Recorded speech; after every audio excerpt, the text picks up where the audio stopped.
Let's rhythm. Music every. Let's rhythm. Feeling sound of heart. तोहरे याद हुलुक से आवे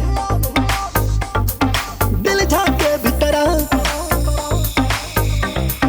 तोहरे याद हुलुक से आवे दिल झाके भीतर तोहरे याद हुलुक से आवे दिल झाके भीतर चिक चिकर चिकर चिक चिकर चिकर चिक चिकर चिकर चिकरा चिक चिकर चिकर चिक चिकर चिकर चिक चिकर चिकर चिकरा चिक चिकर चिकर चिक चिकर चिकर चिक चिकर चिकर चिकरा चिक चिकर चिकर चिक चिकर चिकर चिक चिकर चिकर चिकरा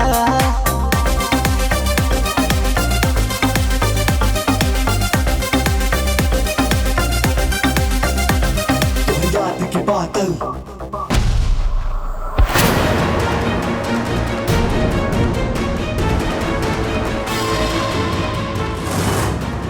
बबल, ये क्या किया तूने? छोरी, तू ठीक तो है? कोई चोट वोट तो ना लगी? नहीं दादी, मैं ठीक हूँ।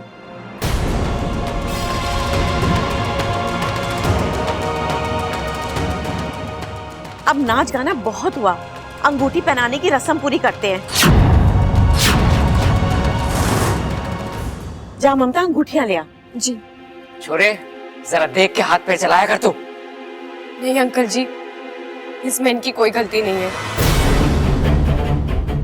मैं बीच में आ गई थी।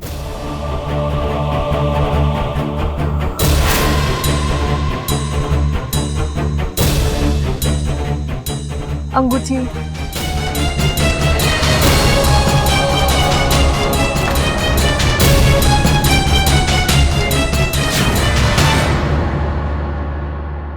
साथिया साथिया मेरे साथिया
दाग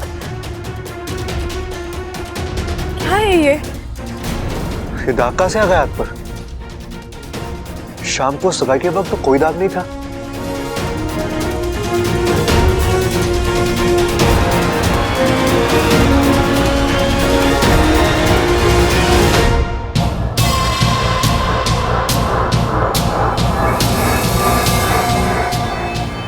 आज आखिर बबल से मेरा रिश्ता जुड़ ही गया। आधी लड़ाई तो मैं जीत चुकी हूँ इच्छा, कुछ दिनों में शादी भी हो जाएगी। और फिर तुम चाह कर भी कुछ नहीं कर पाओगे।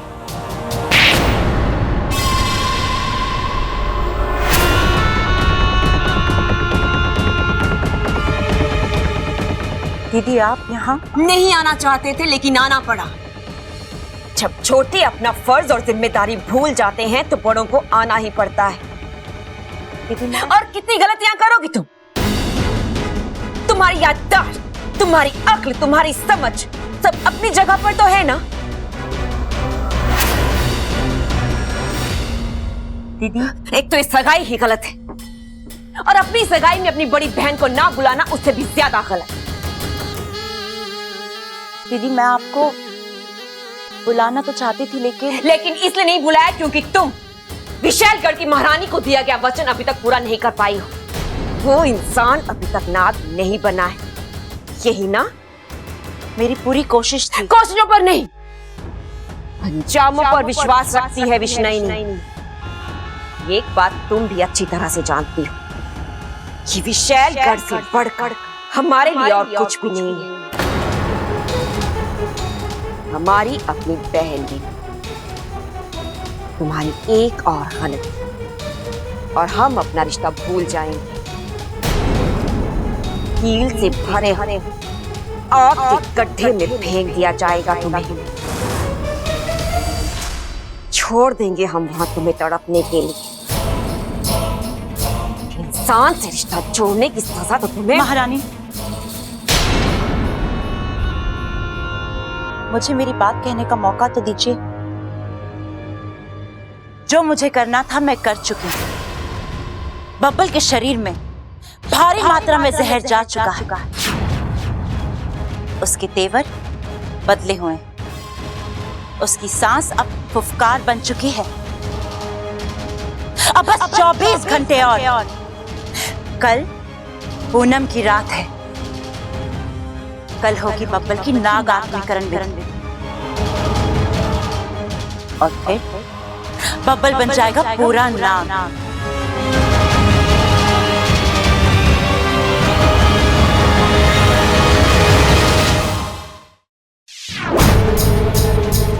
और रही बात आपको सगाई में ना बुलाने की, तो हाँ मैं डर गई थी कहीं इच्छा आपको पहचान लेती और आपको हथियार बना। विष्णुनी नाम है हमारा।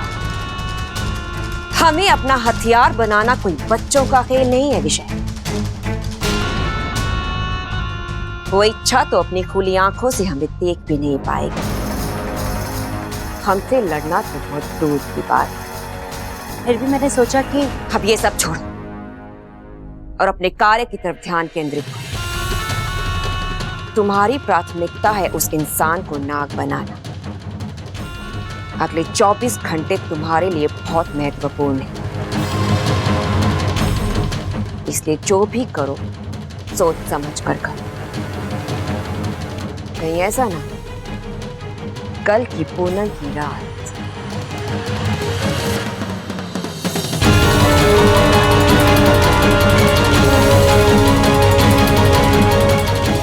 तुम्हारी आखिरी रात बन जाए।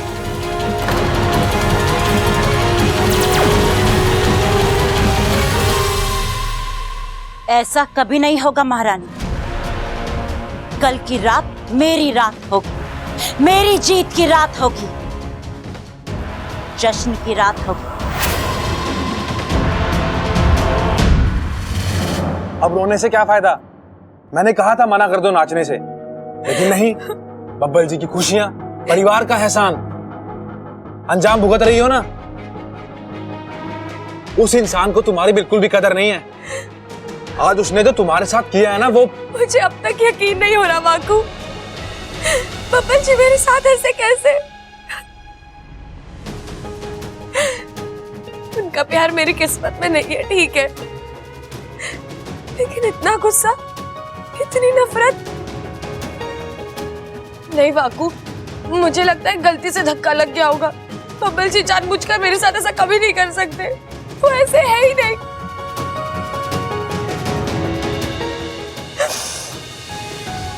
एक वक्त था जब मैंने उनकी आंखों में अपने लिए बहुत प्यार देखा। वो प्यार इतनी जल्दी नहीं खत्म हो सकता। गलतफहमी है तुम्हारी।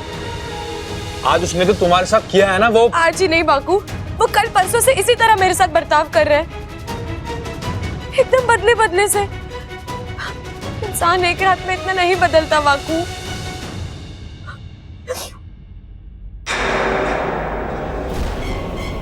बाकू, बाकू तूने मेरा हाथ देखा अभी?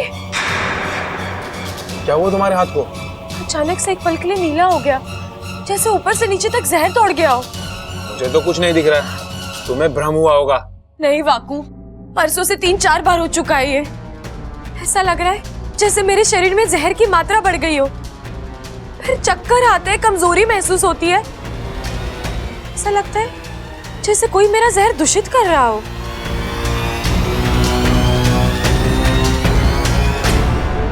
बाकू ये देख, जल्दी देख। अरे ये तो जहर ही है इच्छा। ऐसा क्यों हो रहा है बाकू?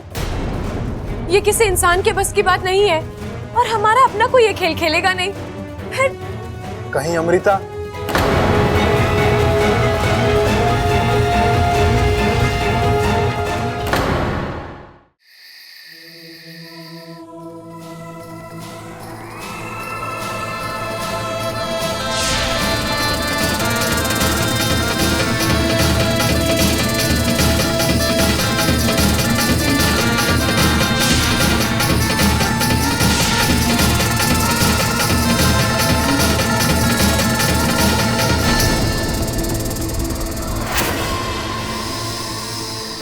कौन हो तुम?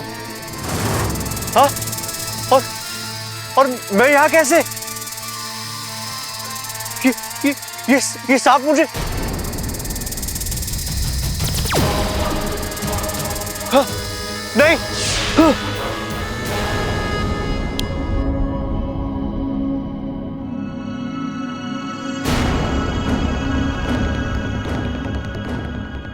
डरावना सपना था।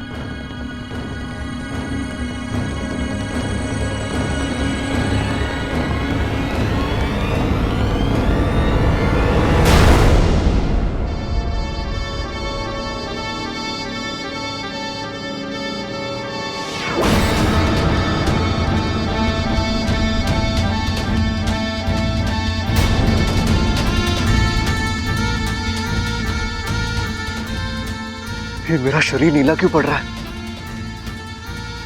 ये क्या हो रहा है मेरे साथ?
बब्बल जी,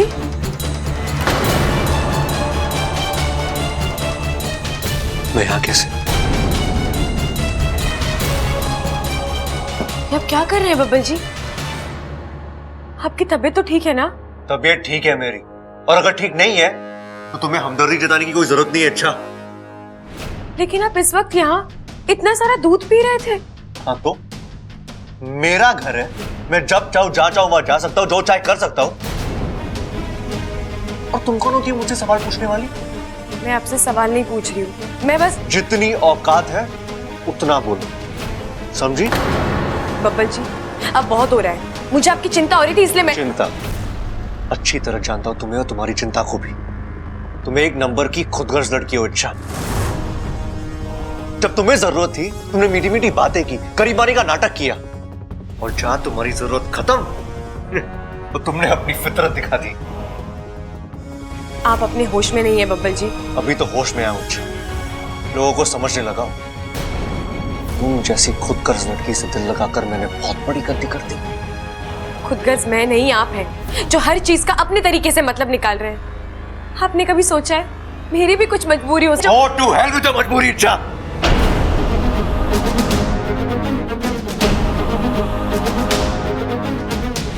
जी आप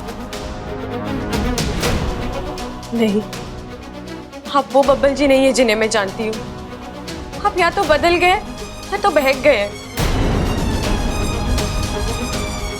आप मार दो मुझे आपसे कोई गिला शिकवा नहीं है, लेकिन इस घर में आपसे प्यार करने वाले बहुत हैं।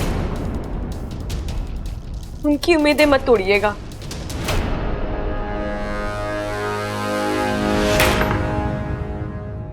ये क्या हो गया मुझे? मैं क्या कर रहा था?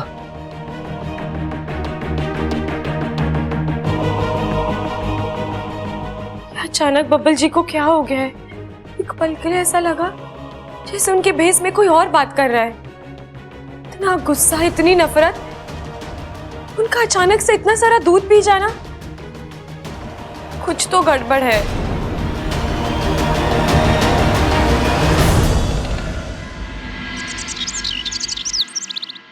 एमा, अच्छी रही ना सगाई? अच्छी? अरे बहुत अच्छी रही अम्मा जी। मैं तो कहती हूँ जल्दी से शादी का मुहूर्त भी निकाल लेते हैं। अरे इतनी जल्दी क्या है शादी की? जल्दी क्या है मतलब? अरे तूने देखा ना कल बब्बल कैसा सगाई की जीत पे अड़ गया था। अगर वो आज आकर ये कहे कि मैंने शादी करनी है, फिर हम क्या करेंगे? मुझे लग रहा है खड़क सही बोल रहा है। दादी जी, आपकी अदरक वाली चाय। तुझे याद थी? बाकी किसी को तो ना याद रहती। अच्छा हुआ छोरी तू आ गई, तुझसे कुछ जरूरी बात करनी है। जी बोलिए। देख तू ना अपने माँ बाप को बुला ले, एक बार आमने सामने बैठ के बात हो जाए तो अच्छा है। ठीक है, मैं बुला लूंगी। कब? अरे ना तू आज ही बुला ले। अरे ना पिताजी, अब मोहलत देने की जरूरत ना है, इससे कहो कि आज के आज ही बुलाए। हाँ सही कह रहा, आज क्या? अरे छोरे, मैंने भी तो वही कहा। देख छोरे, तू हर बात के बीच में टांग मत अड़ाया कर, मैं भी तेरे जैसा बनता जा रहा हूँ।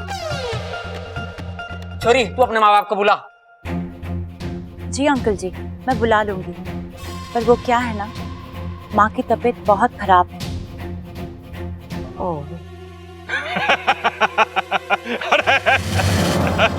क्या हुआ भाई? खटमल ने काट लिया के? अरे शादी तोड़ दो, मैं कह रहा हूँ शादी तोड़ दो। ये लड़की एकदम झूठी है। कल कह रही थी कि इसके माँ बाप विदेश में, आज कह रही है कि इसकी माँ बीमार है। प्रबल भैया, इसमें झूठ बोलने वाली कौन सी बात है? विदेश में लोग बीमार नहीं पड़ सकते क्या? यूं तो मैंने सोचा ही ना। प्रबल, तेरी सबसे बड़ी मुश्किल है कि तू आधा सोचता है। चुप कर। देख छोरी, तू एक काम कर, हमारी तरफ से अपने माँ बाप को फोन लगा और उनसे बात कर और उनको बोल कि हम समधी जी और समधन जी से मिलने के लिए बेताब हैं। जब भी वो विदेश से आ जाएं और तबीयत ठीक हो तो आकर हमसे मिल ले। जी दादी जी।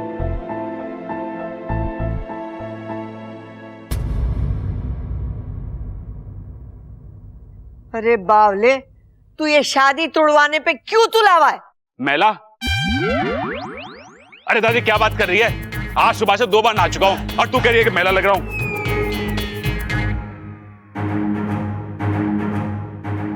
मैला नहीं, तुला तुला। अम्मा जी कह रही हैं कि तू शादी तोड़वाने के लिए क्यों तुला हुआ है, बता। अरे इसलिए कि ये छोरी एकदम गड़बड़ है। देखा ना, जब भी इसके माँ बाप की बात निकलती है इसका चेहरा कैसे नीला पड़ जाता है। सही कह रहा ये छोरा, सही कह रहा। माँ, मैंने भी लगा जब उसके माँ बाप की बात आई ना तो छोरी एकदम घबरा गई, कांपने लगी थी। खड़क बैठ जा। जी। इंसानों का परखने का हुनर थारे में कितना है मैं अच्छी तरीके से जानती हूँ। ऐसा क्यों बोल रही है माँ? मैं पहलवान हूँ तो क्या हुआ, थोड़ा बहुत दिमाग तो मेरे अंदर भी है। थोड़ा है ना तो बचा कर रख। बबल की शादी का क्या करना है मने सोचने दे।